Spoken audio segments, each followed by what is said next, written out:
Olá, eu sou Pedro Novaes, sou diretor e roteirista de cinema e estou aqui para falar com vocês um pouco sobre um dos meus cineastas favoritos, que é o Kenji Mizoguchi. O Mizoguchi não se dá a emoções fáceis, apesar de que muitos filmes dele sejam melodramas. Mas o Mizoguchi ele trabalha o melodrama de uma maneira que ele contém o melodrama e as emoções que estão em jogo no melodrama, né? O David Bordel, que é um pesquisador americano de cinema, talvez um dos teóricos mais importantes contemporâneos de cinema, ele faz uma comparação dizendo que o Mizoguchi ele contém o melodrama ao máximo, que ele destila as emoções do melodrama à sua essência e trabalha melodramas extremamente contidos, né? Por isso ele chegar nos filmes dele e começar a assistir os filmes do Mizoguchi nem sempre é muito fácil.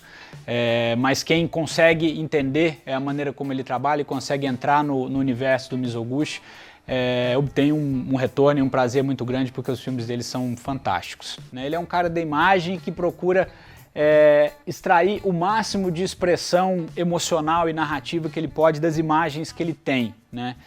Nesse sentido, ele é muito mais um cineasta da encenação do que da montagem, né? É muito útil para a gente entender o cinema, a gente pensar os filmes um pouco nessa oposição, né, de que todo realizador ele trabalha com um pouco dessas duas coisas, né? A encenação é tudo aquilo que acontece dentro da cena, né? Tem a ver com fotografia, com a movimentação dos atores, com luz, com a arte, a cenografia dentro do quadro, o som. Enquanto que a montagem é a maneira como a gente corta e a gente ordena os sucessivos planos de um filme. Assim, em alguma medida essas duas coisas elas se opõem e se complementam. Quando a gente fala em plano sequência, muitas vezes a gente tem em mente sequências de ação, né? Onde a câmera na mão ou no Steadicam ela acompanha os personagens de uma maneira meio frenética.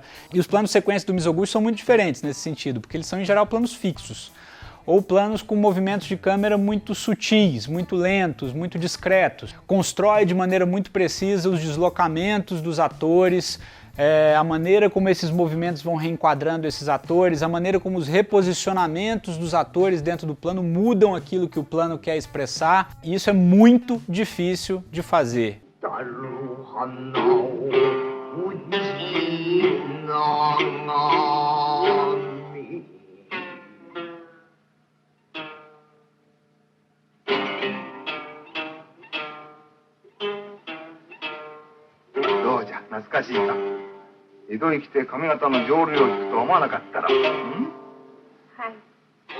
E nesse sentido ele é uma lição muito grande para quem faz filmes hoje. A gente devia assistir, quem faz filmes, gosta de filmes ou tem pretensão de fazer filmes, devia assistir um filme do Mizoguchi por dia. Então eu sugiro começar talvez pelos últimos filmes dele, como Rua da Vergonha, Oharu, A Vida de uma Cortesã, O Intendente Sancho ou Contos da Lua Vaga, que são 4 obras-primas. E a partir daí, caminhando em direção à primeira parte da carreira dele, que abrange um monte de filmes que são mudos, inclusive, né?